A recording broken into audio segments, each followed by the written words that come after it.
Stratgeezer Entertainment and Cold Cock Whiskey are proud sponsors of Music Hour with Nathan Smith.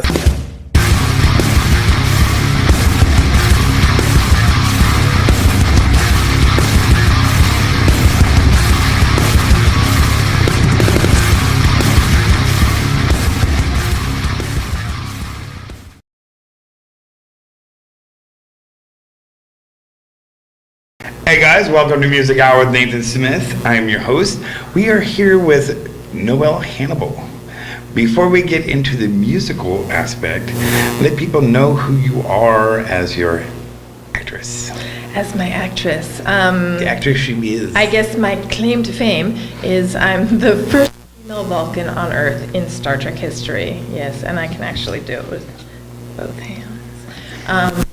And I was also in an episode of Voyager as well as an episode of Buffy the Vampire Slayer, along with a bunch of other stuff that's not really related to, you know, the genre, sci-fi, horror, like Ellen sitcom. I was in that. But it makes you who you are. It makes me who I am, you know, and yeah, so. And you have a passion.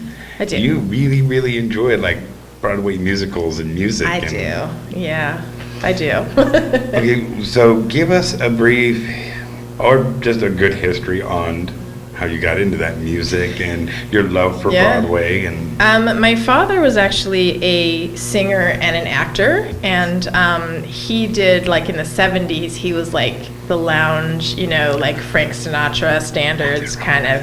He had residency in Las Vegas, and he did a lot of TV in the 70s, like Adam 12 and, you know, Ironside and these things. And so I was exposed to it really young. I did my first little school show at 5 years old. I sang On the Good Ship Lollipop. My hair was in ringlets, and I had a fur stole around me. I have a picture, it's hilarious. That's adorable. When I think I must have been 9 or 10 years old, my mom took me to see Sweeney Todd, the musical Sweeney Todd, which is still my favorite musical. I have this insane love for Angela Lansbury, like insane love for Angela Lansbury. We want to let people know, this isn't like the Tim Burton Sweeney Todd. No. Totally different. No. Sweeney Todd, the musical, well, first of all, you have to have actors that can sing and sing well, you know. You can't sing Sweeney Todd, like it has to be big. And so that was the first musical that I saw. And then when I was, I think I was about 12 or so, and my best friend was in a church youth group, and I was raised Jewish. My best friend was in this church youth group, but every year they put on a musical at the end of like the school year. And my best friend's mother went to the choir director and said, listen, my daughter's best friend, she loves to sing and she loves to perform, and she doesn't really have opportunities, and her mom can't afford to give her lessons, and, you know, could you let her sing? And Bertie Geisen and Lloyd Geisen, who were the choir directors, said, we welcome anybody. And so I was the only Jewish kid in the church choir. I sang in church every Sunday, and every year we did a musical. The first musical we did was Annie, and I had one little solo line, and it's floating around YouTube. And then when I started junior high school, I auditioned for my first real musical, and I did my first musical, and I've done at least one musical every year of my life since then. So, yeah. Very nice. Okay, musically, explain yourself in one word. That's really hard. It's not fair. I would say passionate. Passionate. That's pretty good. Yeah, we don't do the normal questions on Music Hour. That's good, though. We usually take a bunch of them and just shuffle them early together. In the morning. Yeah, we had Patrick Barnett like really stunned because we were asking him all these questions. He's like, oh my God, he's like, these are amazing questions. Yeah. It's like, we don't like so what are you doing now? Yeah. What's the album called? Yeah. That's not journalism, people. Okay, now when you do your shows and performances, explain what people would see visually and musically. It depends. Like I'm a songwriter as well. The style of music that I write, I call it the rocky side of folk, because it's not really like super folky acoustic guitar. I have a full band of musicians that I play with, and we rock it up quite a bit. But then if I'm doing musical theater stuff, like what I believe in doing my cabaret shows and like the show that I did the other night here is that when I'm singing a song from a musical, I'm not performing it like I would perform a song with my band where I'm interacting with the audience. I'm establishing the character for the song, and I'm trying to represent the character, because musical theater songs, every song tells a story, and it's usually a complete story. So it's very different. It's dependent on what I'm doing. Yeah. Okay, if you could meet anybody, alive or dead, who would it be? Ooh. And it would be dead. It would be like themselves. Like right now in my life, there are lots of people that I used to, like I used to really want to meet, like Judy Garland and Audrey Hepburn and, Betty Davis and Joan Crawford and people like that. But right now, currently, because I'm completely obsessed with Hamilton, I would love to meet Alexander Hamilton. I mean, like, that is an interesting life. Yeah. I know. Mine would have to be musically, and since I'm such a fan of the '90s, it'd have to be Kurt Cobain. Yeah. I mean, I know people think his stuff was like really simple and stuff, but how he was able to take something so simple and he knocked '80s hairband out right off the map. Completely, yeah. Yeah, that's one guy. My husband and I have like the whole Nirvana catalog. Yeah, so big fan. So yeah, if I could sit down for like even 5 minutes just to talk to him, I'd do it in a heartbeat. Yeah. What is your favorite song to listen to? What is your go-to song? Ooh. Okay, so I think one of them definitely, I have a couple, but one of them definitely consistently through my life is Somebody to Love, Queen. When I was a kid, I was like at 12 years old, I was almost the height that I am now, which is just under 6 feet tall. I didn't quite fit in, it didn't quite fit in, and I wanted to be a performer, and I'm a theatrical, I like to do the theatrical things. I don't like to just play, regular people. I like to do the big parts. And people like Freddie Mercury and David Bowie made it okay for me to do what I wanted to do. So Somebody to Love, and then I'd say probably Ziggy Stardust. Were kind of two, like, in my childhood, and I still listen. Those CDs are in my car, favorites. You take Ziggy and put Rebel Rebel. Yes. Or you take Queen and put Radio Gaga. Yeah. I will go nuts. Yeah. Love that. I'm a big fan also for Queen. It's funny because I like some of the Freddie songs, but I also like Brian May songs, and my favorite Brian May song is Save Me. Good song. That's a great song. Really good song. Okay, who are some of your favorite people to perform with? To perform with. Okay, so we were talking about this before the interview, but John Barrowman, because when we met at a con the first time, we bonded over our love for musical theater, so even though like he's on Arrow now and he was in Doctor Who and Torchwood and all these, these things, which is why he does Comic-Cons, I saw him for the first time on stage in London doing Miss Saigon. So when we do cons together, we like to impromptu sing not very well and post it on YouTube. So you do it on purpose? Kind of. But we don't rehearse, like we just like, hey, what are we gonna sing? Okay, well, you're gonna sing The Wizard and I from Wicked, only we're gonna change the lyrics to The Doctor and I. Okay, sure, why not? Pretty cool. Record, and that's how it goes. So I'd have to say John was a really fun one to sing with, and that was weird. There's a ghost at that door, and this room is haunted. Who else have I sung with? I have a favorite musician. My favorite musician from the time I was a child is named Marty Wilson Piper, and he was the guitarist for the band The Church, Under the Milky Way. And I had did just a little something with him, and I actually recorded one of his songs, we were on the same independent record label, and it found out that he loved my version of his song. And long story short, a million years later, we're actually friends now. And so it's like my childhood musical idol, you know, has now become my friend. So doing anything Marty related is awesome.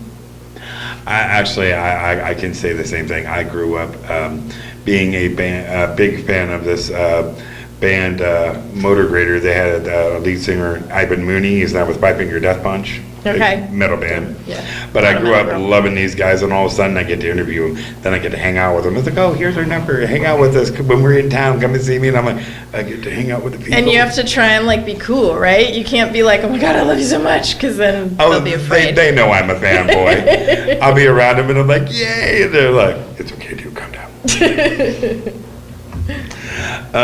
What is some of the wildest stuff that has happened to you when it comes to your music career? Like if it was like a chance to perform on an album, on, you know.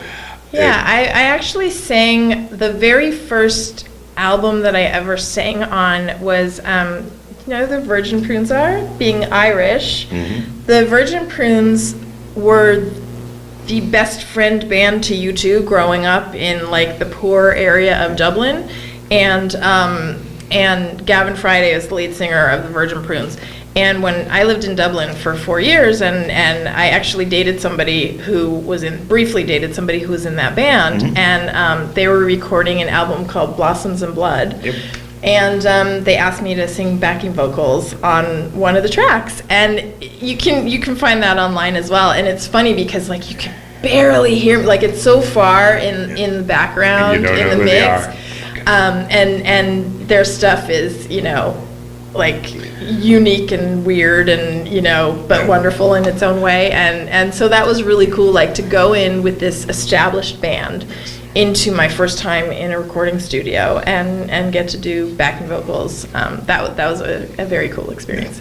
I love my Irish bands like them and U2 and the Cranberries. Yeah, the Love my Cranberries. I did some gigs with them actually.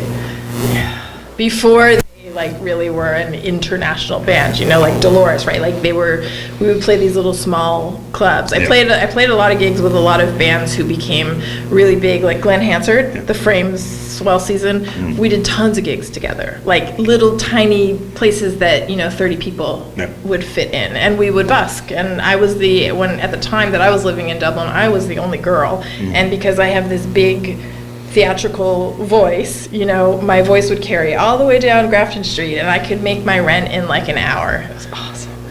Good times. Okay, now, do you have any big musical projects coming up soon that you can talk about? I'm doing a show in Montreal. I'm living in Montreal at the moment, and I started a theater company a few years ago because there are limited opportunities for English musical theater in Montreal. The French scene is quite big, and so I produce rock musicals because I'm okay Like going to see Rent style? like, yeah, so I co-produced Rent 3 years ago, and the first musical that I produced on my own was a year and a half ago. I produced Chess, which is written by the guys from ABBA, right? One Night in Bangkok is in that show. And then last year we did Tommy.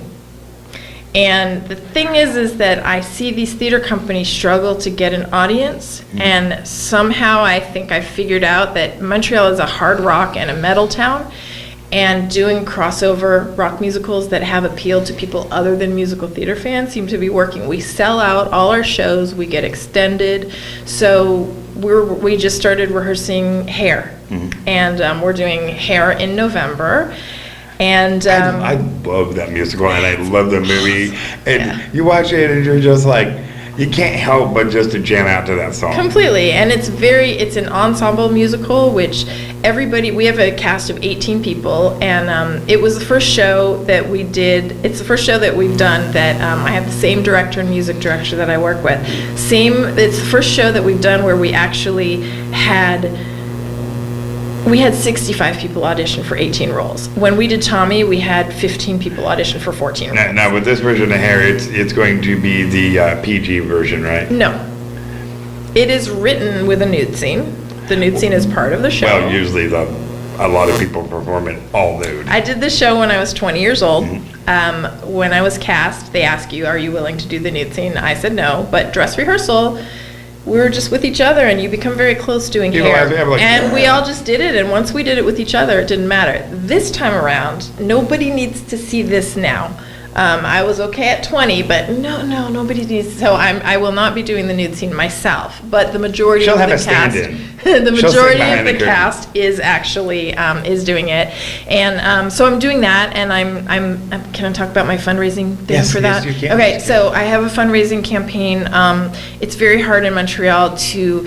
The theaters are small, so it's hard to make enough money to really pay your actors, and the rights to do a musical are expensive. An average cost of producing a musical is $20,000. I've managed to get my budget down to $7,000. So I have a fundraising campaign going right now. If I can raise the $7,000 for my expenses, every penny that comes through the box office is going to go to the actors in the band. Yeah, let you know, that's not going to her, that's to pay for the cast. It is going to the cast. I mean, I will take an equal cut with every other person that's involved in the production. Yeah, but I mean, I'm not doing it for the money. I do it for my passion for it, but I believe that artists deserve to be paid, and there are a lot of companies that they become nonprofits or they're community theater and they don't pay, and these people are dedicating 2 months of their lives to my production, and I think it's important. So it's a GoFundMe campaign, and it's gofundme.com/angelsforhair. Okay. So. And we will put that link below so you guys can go check it out. Every dollar counts, like 50 cents, $1, it adds up. So, yeah. And I will argue something earlier. You were saying, see this and see that. Dude, she is gorgeous. She is beautiful. Don't let her lie to you. She is extremely talented, extremely beautiful. Thank you. So what advice do you have for future singers that want to get into that Broadway musical style? Because, usually people want to be in rock band and stuff like that. Yeah. But this is kind of a unique, when you get into the rock opera and the stage, it's a different kind of twist on things. Yeah, it's very demanding. It's very challenging vocally. It's important to find a really good teacher. I came this close to playing Roger in the Kansas City version of Rent. Yeah, really wanted it because I love it's that show. It's me. I love that show. I played Maureen in LA, but I also played Mimi in Montreal, which Mimi is so not my casting. It was a concert version. It was really challenging because everything Mimi sings is like at the top of, belt. Yep. So that was probably one of the hardest vocally. But it's vocally. such a passionate character. It's so great, and my Roger was awesome. This actor that played Roger. But I'd say find a good teacher, get into lessons, sing every day. Warm up your voice, learn how to breathe. I teach singing, and that's what I focus on the most is breathing. So you never know. The next time we're around each other, we might just have to try to get a show in and do some Roger and Mimi stuff. All right. But to you finish up about, because I kind of interrupted you with the Rent thing, about telling people how they want to get into the whole music. Yeah, I mean, just sing in the shower, go to karaoke, sing as much as possible, but be sure that you are training your voice properly so that you don't hurt it. If you wind up getting cast in a show where you're performing 8 times a week, that's hard on the voice. So you have to get your voice healthy, and you have to take care of yourself, and you have to drink a lot of water. Some acting helps. You got to know how to portray. I mean, you have to put yourself out there. You have to start, do community theater, do ensemble roles. Like the saying, there are no small roles. There are no small roles. Be in the ensemble of a show, because that's gonna get your chops going. It's gonna prepare you for landing a lead role in a Broadway show. And even the Trees and Wizard of Oz, they still had parts. Everybody has a part. Well, let our fans know how they can find you online, get a hold of you, see your material. Okay, so I have a Facebook page /Noelle Hannibal, and I hit 3,000 likes last night. I was like, oh my God, 3,000! Awesome. So that was fun. And I'm on Twitter, which is at Noelle Hannibal. I'm on Instagram, which is at NoelleBella07. I kind of am on Snapchat, which is also /Noelle Hannibal. I just that's a little weird to me. It's just photo go People talk. are like, you should just post daily activities. I'm like, why do you want to see what I'm cooking for breakfast? That's just weird. But, you know, to each their own. So yeah, online, my website is noellehannibal.ca. I used to have .com, but my hosting company forgot to remind me to renew it, and now some guy in Asia owns noellehannibal.com. And give it back. Yeah, no, they don't reply, and so it's just all weird stuff, weird random writings. But yeah, so I'm kind of all over social media. The writings of a madman. I post every Friday on my Facebook page. I post a singing video. That is awesome. Yeah, so it's fun. Yeah, I added you and sent you a request to my personal, because it's like, I'll send people to all the likes, but it's like, if I really like it, I'll send you my personal. Because I already have like... I have to look, because I get a lot. I was actually showing the girl that's hanging with me today, Rihanna. I was showing her, I have like hundreds of friend requests, and I stopped looking, because every time I do a con, people request me, and my personal page is my personal page. Like, it's where I, post personal pictures and, pictures of my cat and whatever. And so there's lots and lots and lots of cat pictures. Yeah, I mean, we tried. I mean, even as media guys and stuff, we like to talk about. It's like, we got like Notes and Nerds where you can go and see our day, our antics. But we like our personal, stuff. And we do have fans that we'll let in, because we know them and they are heavy supporters, and we've known them for the past 4 years. So, but like, somebody just walks up and like, oh, add me on your personal. I'll be like, Notes and Nerds. When you look and you see, like, okay, I got a couple of requests. Actually, I got probably 20 requests over this weekend. You got my and I look night. to see if I have any friends in common with them. And like, I got one this morning, and the friend that I have in common, I don't understand how this person even found me. I'm like, how did you find me? I haven't written on this guy's page. What are you doing? Just like trolling around for actors? I don't know. It's a bit weird. The Facebook thing's a bit weird to me. But I mean, I will look for you. I don't add anybody that I haven't actually met or had a conversation with. But Usually if I have talked to you like more than an hour and we connect, I'm like, okay, that's different. I was like, I know of you. Well, I want to thank you so much for being on Music Hour. Thank you very much. And good luck with your career and everything. And remember to check her out on her stuff and watch her music and keep your eyes out for her. And donate. Angels for Hair. Go down here, donate, help her out with hair. Amazing musical. Till next time, guys. Thank you.